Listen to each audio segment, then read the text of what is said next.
Oxygen dissociation curve. The amount of oxygen that is binded with hemoglobin is determined by oxygen tension. This is expressed by PO2. The percentage of hemoglobin that is bound to O2 is called saturation of hemoglobin.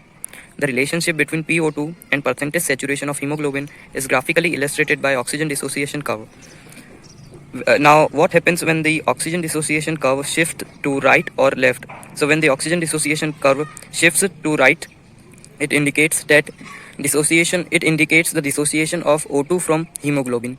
And now, what are the conditions required for this? It is decrease in PO2, increase in PCO2, increase in H plus ion concentration, increase in pH, increase in body temperature. And now, what happens when the oxygen dissociation curve shifts to left? It indicates the acceptance of O2 by hemoglobin. Conditions required: it is in fetal blood.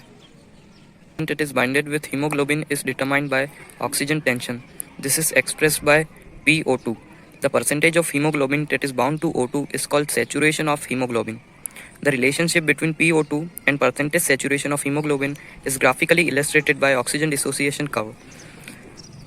Now, what happens when the oxygen dissociation curve shifts to right or left? So, when the oxygen dissociation curve shifts to right, it indicates that it indicates the dissociation of O2 from hemoglobin. And now, what are the conditions required for this? It is decrease in PO2, increase in PCO2, increase in H plus ion concentration, increase in pH, increase in body temperature. And now, what happens when the oxygen dissociation curve shifts to left?